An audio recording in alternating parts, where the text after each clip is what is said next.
Welcome everyone to the last round of World Youth Championships 2019. We have on our screen Praggnanandhaa, who is leading the under 18 section, adjusting all of his pieces. Next to him is Arjun Kalyan, Praggnanandhaa's opponent. Valentine Bookins comes in and he also adjusts his Buchels Valentin from Germany, who has a rating of 24.42. Prag has relatively an easy last round, but of course his opponent cannot be underestimated. He's an IM and a strong player. The games have begun, the clock starts. Prag is thinking for his move. He always likes to think for his first move. This is usually different for different players. Praggnanandhaa likes to take his time, not make his move instantly, while as you can see on the adjoining board, Arjun Kalyan has already played his move e4. The pressure is very high because one wrong move and a medal goes out of grasp. Praggnanandhaa currently is on 8.5 out of 10 and he opens the game with 1 e4. That has been the move he has been playing, and e5 by Buchels, classical chess, and now knight to f3. The knight is developed to c6 and Prag has an option now. Will he play the Italian? Will he go for the Ruy Lopez or maybe even the Scotch Gambit? There's a lot of options. Scotch opening. On the next board, we have Shant Sargsyan, who's not yet arrived to play against Arjun Kalyan. Shant is the only person who can catch Praggnanandhaa because he is on 8 points. Prag goes for bishop c4. Italian has been his main opening against e4, e5 recently. And the boy has worked extremely hard on the opening. His understanding is tremendous. Bishop to c5 by Valentin. Going to see some classical chess today. Prag is in must win sort of a winning attitude. He's come. He doesn't want to make a draw. And Arjun Kalyan has played his move e4. His opponent has arrived. Shant is here. He is the top seed of the tournament. 2580 from Armenia. Shakes his hands. Always comes a little late to the game. There is a 15-minute walkover in this tournament rule. And Prag has castled, and this has sort of put Buchels in some spot because he would have expected a move like d3 or c3. Usually white doesn't castle because he can keep the options open whether he wants to castle or not, but Prag goes for short castle. Maybe it will just transpose to the main line, but maybe there are some differences in there.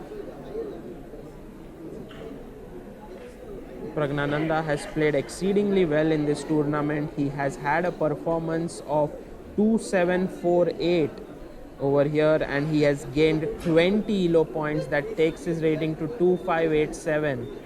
Another important game is on board number 3 between Aryan Gholami, who is right now on number 3 spot, and Aryan is on 7.5. He's played right now the Bogo Indian with bishop b4 check. He is the front runner contender for the bronze medal. He's playing against Artur Davtyan of Armenia.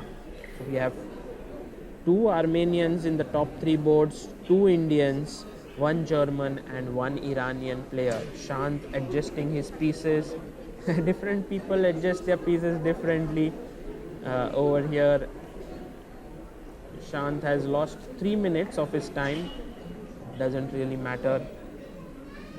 And this is his favorite thinking pose, putting his t-shirt up to his eyes, and now maybe some kind of a zoning, you can say. He's trying to get into the right mindset before the game. He wants to get into the perfect mood so that he can play his best chess. What to reply to e4? Will he play e5, which is also one of his repertoire moves, or will he play the Sicilian or the Caro-Kann? Meanwhile, Buchels is still thinking for his move after Prag's castling. He doesn't know right now whether he would like to play d6, maybe knight f6, but I think knight f6 is the most natural move, hitting the e4 pawn.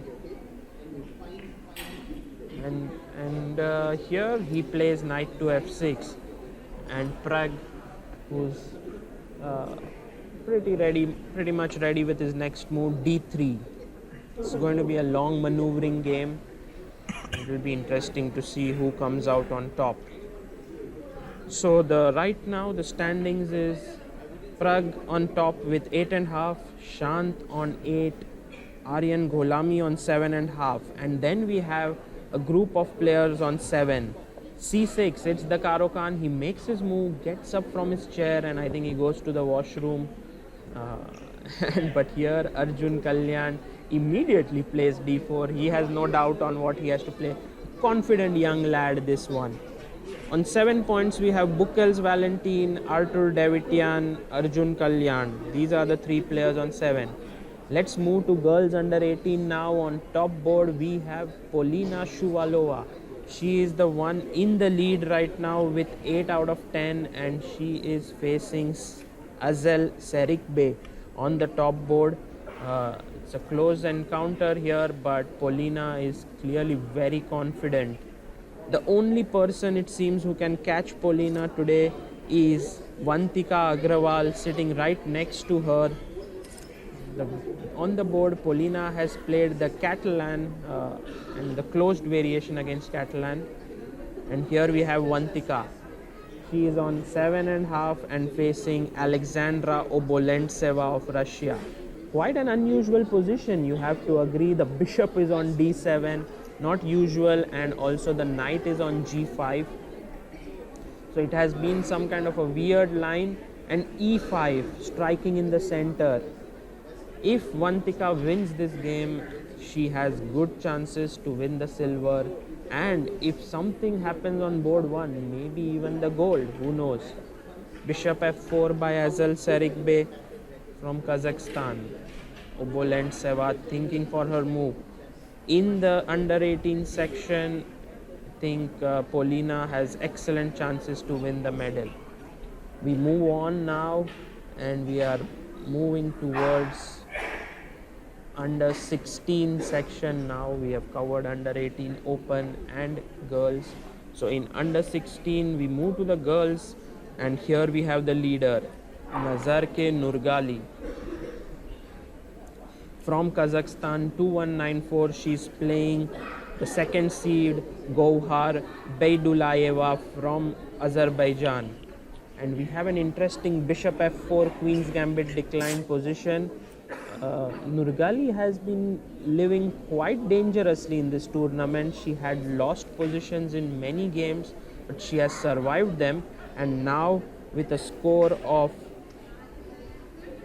she is on 8.5 out of 10. She is leading, and she's followed very closely by Leia Garifulina, the white player here, who is playing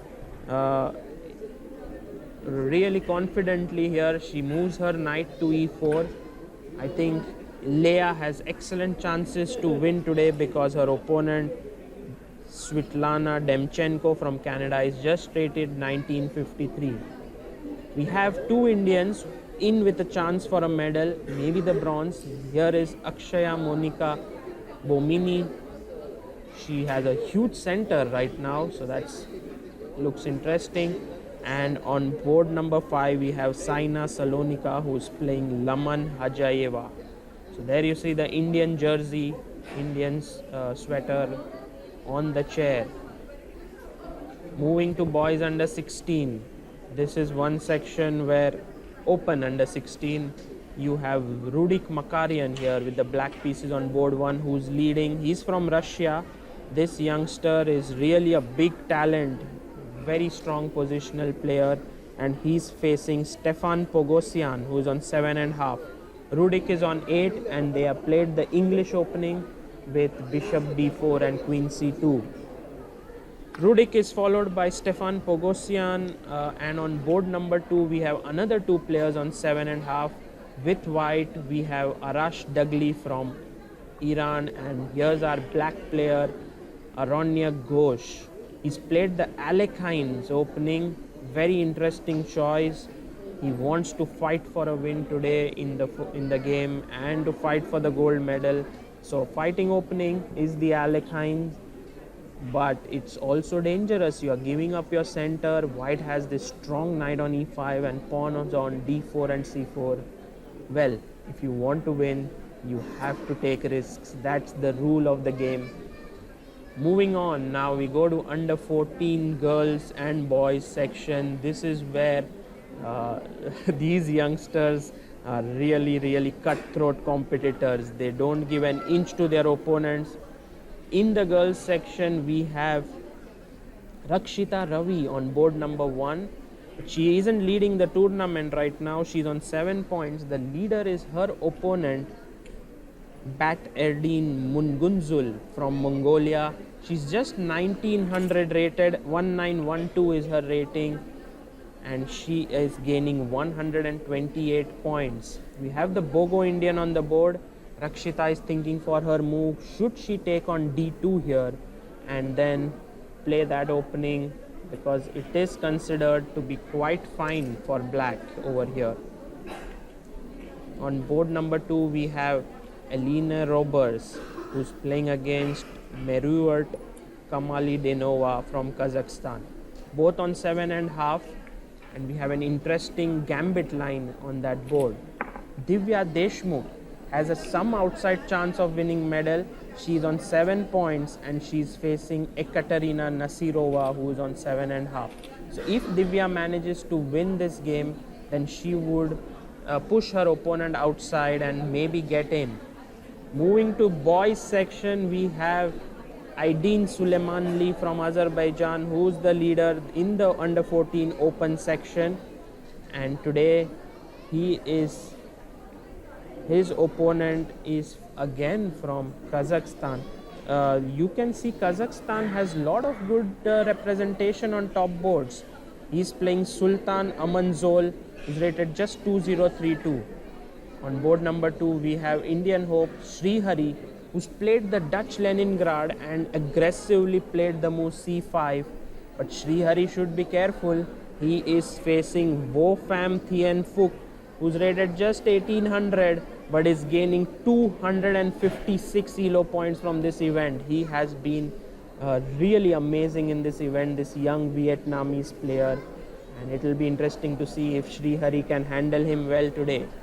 On board 3 with the black pieces we have Alex Collet from USA, and he's facing Mark Morguno from USA, so it's from Russia. So it's USA versus Russia on board number 3. Here is Shrishwan. Look at his king on f7. I think this is still opening theory, but Shrishwan is facing Abhinandan, and this is again an interesting game.